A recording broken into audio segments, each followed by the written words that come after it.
मारना पीटना प्रताड़ना देना, बहुत कठिन कठिन प्रताड़नाएं दी गई।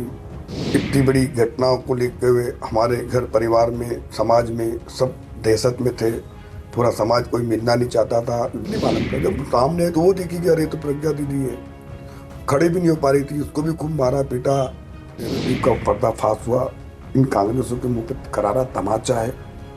और हमारी न्यायपालिका ने बहुत अच्छा निर्णय दिया। नमस्कार, आप देख रहे हैं नवभारत टाइम्स और मैं हूं आपके साथ नमन मटके। यदि बात करें तो मालेगांव ब्लास्ट मामले में जो आरोपी हैं सभी को बरी कर दिया गया है। लगभग 17 साल बाद आए इस फैसले में लगभग 7 आरोपियों को जो है बरी किया गया है। उसमें साध्वी प्रज्ञा ठाकुर का भी नाम है।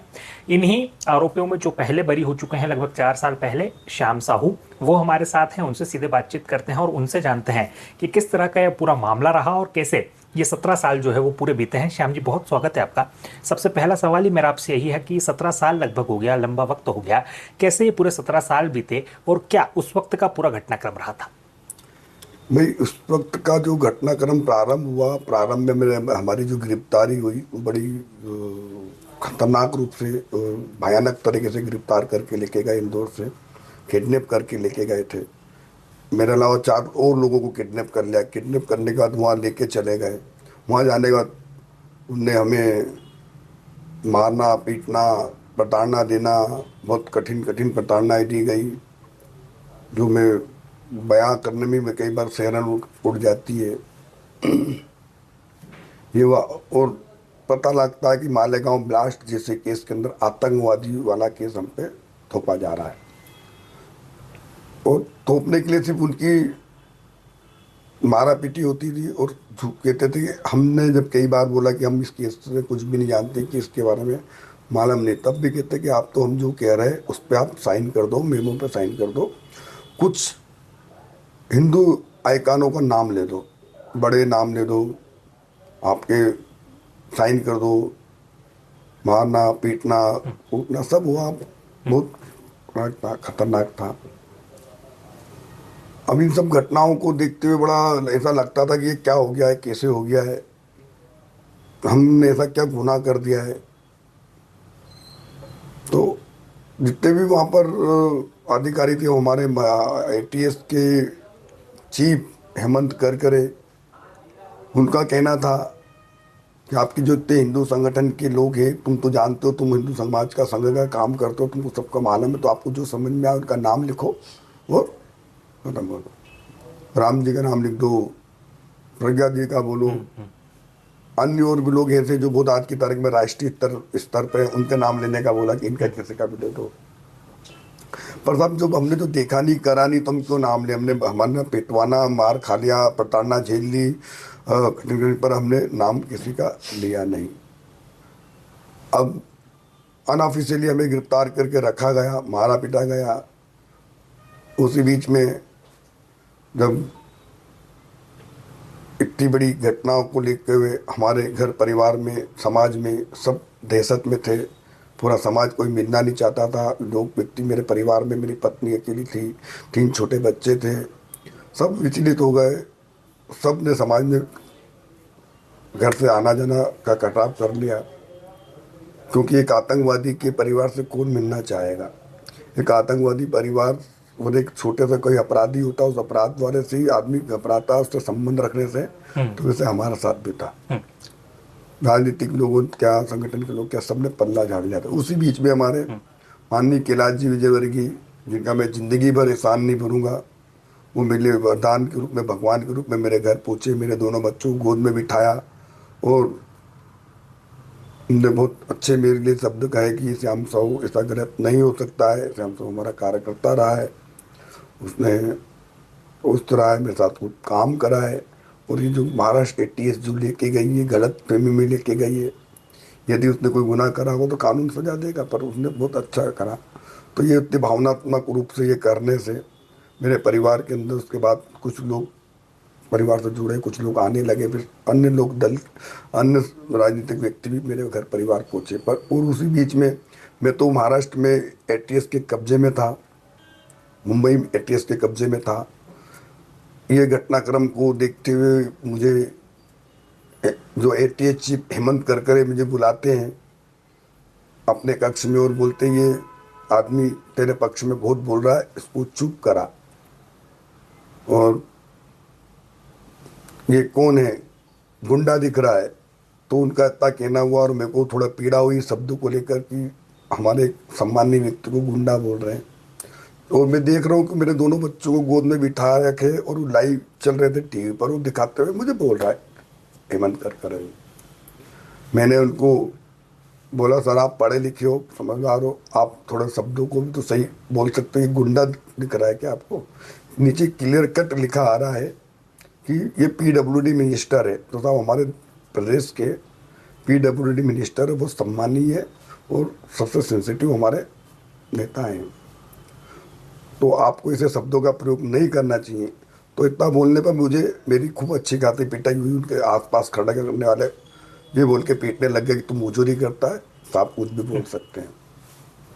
ठीक है साहब, ये एक घटना मेरे लिए भी बड़ी पीड़ादायक थी। दूसरी मेरी घटना एक मेरी ये हुई, मेरा एक ब्रदर जो मुझसे जेल पे मिलने मतलब कोर्ट में मेरे के लिए मिलने आता था, कानूनी सहायता की दृष्टि से मेरा मुलाकात लेना, वकीलों से मिलना, वो आता था। वो जब आता था तो मेरे मतलब ये मान के चलो गिरफ्तारी के 2 महीने या 3 महीने बाद की बात है, 5 महीने बाद, अप्रैल के आसपास, उसको भी ATS के अधिकारियों ने इतना धमका रखा था, इतना चमका रखा था कि उसको भी मिलने नहीं देते थे, डराते थे, धमकी देते थे।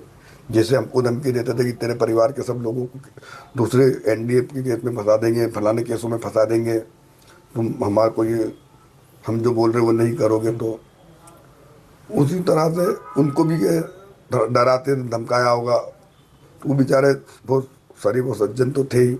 उनको वहीं पर अटैक आया मुंबई कोर्ट के अंदर वो, मैं तो पेशी पे आया हुआ था, मेरे आंखों के सामने वो गिर गए, बेहोश हुए, अटैक आया। मैं चाह कर भी कुछ नहीं कर पाया क्योंकि मुंबई ATS के जो पुलिस वाले थे उनने मुझे उनसे कुछ सहायता करने के लिए करने नहीं दिया, कस्टडी में रखा। नहीं आप हाथ नहीं लगाओगे, आप उनके पास नहीं करोगे। अन्य लोग लेके गए और आधे पौन घंटे बाद खबर आती कि वो मर गए। तो एक इतनी बड़ी क्षति ये दूसरी मेरी लाइफ की हुई जो मैं कभी भरपाई नहीं हो सकती। परिवार की मेरे जो तमगा मिला भगवा आतंकवाद का, वो किसकी भरपाई नहीं हो सकती थी। बदनामी बहुत हुई, आर्थिक रूप से टूट गए, कारोबार बंद हो गए। भैया के परिवार अकेला हो गया क्योंकि उनकी पत्नी 3-4 बच्चे, मेरी पत्नी अकेली और 3 बच्चे छोटे। ये घटनाक्रम ने बहुत तोड़ दिया था, वे बहुत पीड़ित हुए थे। और उसी समय पर जो भगवा आतंकवाद का तमगा, भगवा आतंकवाद का जो नाम दिया था, वो इंदौर के मध्य प्रदेश के पूर्व CM श्रीमान दिग्विजय सिंह जी ने दिया था। वो खुल के बोलते थे कि भगवा आतंकवादी जो करा है हिंदुओं ने करा है, और भगवा आतंकवाद का दर्जा दिया। उन्हें साफ साफ भी कहा कि हेमंत करकरे से मेरी बातें होती थी। तो ये हेमंत करकरे से जो बात होती इसका अर्थ तो यही होता था कि जबकि आपका चीफ ATS से कोई लेना देना नहीं और आप बात कर रहे हो। तो वो षड्यंत्र में पूरे कांग्रेस शामिल थी। ये जो हेमंत करकरे कहीं ना कहीं दिग्विजय सिंह जी और सोनिया गांधी जी और पी चिदम्बरम जी के इशारों पे चल रहे थे, क्योंकि उन्हीं के बताए रास्ते पूरा काम कर रहे थे। क्यों? उसी वक्त का एक चुनाव थे महाराष्ट्र के, इनको तुष्टिकरण की नीति करनी थी, भगवा को बदनाम करना था। तो उन भगवा को बदनाम करने के लिए, तुष्टिकरण नीति करने के लिए, वोट बैंक के लिए, हिंदू को वापिस से बखेरने के लिए हिंदू संगठित हो रहा था, हिंदू संगठन मजबूत हो रहे थे, उनको विघटन करना, क्योंकि इनकी पुरानी नीति और पुराना सिद्धांत रहा है। कई बार संघ को, विश्व हिंदू परिषद को बैंड करने की इन्होंने तरफदारी करी, कई बार बैंड भी करा, पर इनके कभी मंसूबे पूरे नहीं हुए। जब इनने ऐसा करा वो ताकत के रूप में आए। तो इनकी मंशा यही थी कि हिंदू को बदनाम कर दो इसके पीछे, क्योंकि हिंदुओं के ऊपर हर जगह जहाँ भी होता था मुस्लिम आतंकवाद कहलाता था। तो वो जो एक नैरेटिव सेट कर दो कि हिंदू आतंकवाद भी होता है, ताकि उनका सपोर्ट ले लें, उनका मॉरल ले लें, उनका पक्ष ले लें, किसी एक वर्ग विशेष की प्रति सहानुभूति हो जाए, उसका चुनाव में लाभ ले लेंगे। तो ये करते हुए दिग्विजय सिंह जी और कांग्रेस ने हिंदुओं को बदनाम करने के लिए, भगवा को बदनाम करने के लिए भगवा आतंकवाद का तमगा दे के इसको नेगेटिव सेट करके जितने भी प्रकरण हुए सब के अंदर जो हिंदू संगठनों से जुड़े हुए थे, हिंदुत्व का काम कर रहे थे, इस लोगों को, निरपराध लोगों को आरोपियों बना के पेश किया। साध्वी प्रज्ञा सिंह ठाकुर भगवाधारी थी, एक शंकराचार्य भगवाधारी थे, एक सेना के अधिकारी कर्नल, एक मेजर, ऐसे करके बहुत सारे जो हिंदू संगठन के प्रति चिंतित और समर्पित रहते थे, उन लोगों को टारगेट करके आरोपी बनाया। अब उनकी मंशा तो यही थी कि ये बनेंगे तो इससे इनको सबको आरोपी बना देंगे और हम इसका लाभ चुनाव में ले लेंगे। और साहब ये बहुत अच्छा निर्णय आया है सरकार का, क्योंकि झूठ झूठ होता है, झूठ पे ये पूरी बुनियाद खड़ी हुई थी इनकी, और सब फैब्रिकेटेड करके झूठे गवाहों को बना के, गवाहों को मार के पीट के गवाही दिलाई, स्क्रिप्ट तैयार कर करके गवाही दिलाई। उसी में कई गवाहों ने उसी समय पे आकर 10-10 दिन तक गवाहों को कस्टडी में रख के मार के पीट के गवाही करवाई। वो गवाह तुरंत आकर अपने इंदौर के अंदर आके इनके खिलाफ कार्रवाई करते हैं। तो ये सब साबित होता है इससे कि ये सब झूठे फैब्रिकेट करके करा गया था। उसके पीछे इनकी मंशा एक ही थी, हिंदू को मतलब मुस्लिम वोट बैंक की राजनीति थी, तुष्टिकरण की नीति थी, उसके काम कर रहे थे। और आज क्या क्या प्रताड़नाएं आपने उस वक्त झेली, आप थोड़ा सा उसका जिक्र करेंगे? तो प्रताड़ना में इनने जैसे हमको जिस समय लेके गए यहाँ से, इंदौर से गिरफ्तार करा, तब से प्रताड़ना है तो देखते रहे, मारना पीटना करना। इसके अलावा सबसे ज़्यादा प्रताड़ना हमको जब मुंबई ATS नागपाड़ा से दादर ATS काला चौक के ले गए। यहाँ पर प्रताड़ना में मैंने सर्वप्रथम तो प्रज्ञा सिंह ठाकुर, मतलब एक महिलाओं की चीख सुनाई देती थी खूब, हमको भी मारते थे, हमारी भी चीख उधर जाती होगी मालूम नहीं। तो नंगा करके मारना, नंगा करके बिठा देना एक कमरे के अंदर, 3-4 डिग्री 5 डिग्री पे AC कर देना, बहुत कोल्ड AC कर देना, बिठा देना, बाहर निकालना, अभी बेल्टों से पीटना, पट्टा जो आता था पैरों को उल्टा लेटा के पैरों के तलवों पे पट्टे मारना, हाथ के ऊपर पट्टे मारना, पैरों पे और हाथों पे पट्टे तलवों पे इसलिए मारे जाते थे कि इससे भयानक दर्द होता और आंखों में अंधियारी छा जाती, ताकि आदमी जो नहीं भी करा तो हाँ कर दे। और यदि ये किसी को कोर्ट में जाके बोलेगा मुझे मारा, तो मेडिकल में भी नहीं आता है। नंगा करके फ्रिज कमरे में बिठा देंगे तो वो भी कभी मेडिकल रिपोर्ट में नहीं आएगा।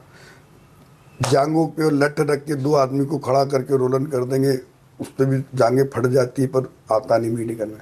ये प्रताड़ना इस टाइप की बहुत अनशन होती है। रात रात भर सोने नहीं देना, बिठा देना, वो मुर्गा बना के वो कर देना, पीछे बोतल रख देना ताकि आदमी बैठे तो बोतल चुप जाए मुर्गा, इस टाइप की प्रताड़ना दी। अब ये प्रताड़ना प्रज्ञा सिंह ठाकुर को भी दी, दीदी को। जब पहले दिन हमने देखा, हमारे सामने लेके आए, तो जो हम आवाज़ चीखते या कुछ आती रहती थी हमारे कमरे में, हमने को पहले नहीं मालूम था। जब सामने है तो वो देखी कि अरे तो प्रज्ञा दीदी है, खड़े भी नहीं हो पा रही थी, उसको भी खूब मारा पीटा। और वो तो हमसे भी, मुझे लग रहा था कि हमसे भी ज़्यादा मारा, उसे बहुत प्रताड़ना दी होगी। उसकी हालत को देखते बार बार बेहोश हो रही थी, गिर रही थी, फिर भी 2 जबरदस्ती पकड़े हुए थे। हमसे बोला पहचानते हो क्या? उससे भी कोई दूसरी चीज़ पूछताछ कर रहे थे, फिर अलग हमको दूर खड़ा करके उससे क्या क्या पूछ रहे थे पता नहीं। फिर बाद में 5-7 दिन तक हमने लगातार देखा, और चीख मारपीट की आवाज़ सुनाई देती थी, चीख चिल्लाहट आती थी। हमारे बाद और अन्य को लेके आए, उनके साथ भी मारा पीटी होती थी खूब। चलिए, अब सब लोग बरी हो चुके हैं, आप लगभग 4 साल पहले बरी हुए हैं, कैसा लग रहा है, कैसी अनुभूति आज हो रही है? अब साहब बहुत खुशी हो रही है, बहुत आनंद आ रहा है, पूरा देश उसकी खुशी मना रहा है कि एक इतना अच्छा निर्णय आया है, जो एक नैरेटिव सेट करा था भगवा को बदनाम करने का, हिंदू को आतंकवादी बताने का, वो नैरेटिव का पर्दाफाश हुआ। इन कांग्रेसों के मुंह पे करारा तमाचा है, और हमारी न्यायपालिका ने बहुत अच्छा निर्णय दिया। जितने भी इन्हें झूठ फैब्रिकेटेड करके सबूत बनाए थे, उनका पर्दाफाश हुआ, सत्य की जीत हुई है। इस बात की बहुत खुशी है, और पूरे देश को खुशी है। चलिए, तो ये श्याम साहू थे, जो कि मालेगांव ब्लास्ट मामले में लगभग 4 साल पहले बरी हो चुके हैं। इनका स्पष्ट तौर पर मानना है कि जिस तरह से सभी आरोपियों को बरी किया गया है, ये एक प्रकार से न्याय की जीत है, और पूरा देश इससे उत्साहित नजर आ रहा है। इंदौर से नवभारत टाइम्स के लिए नमन।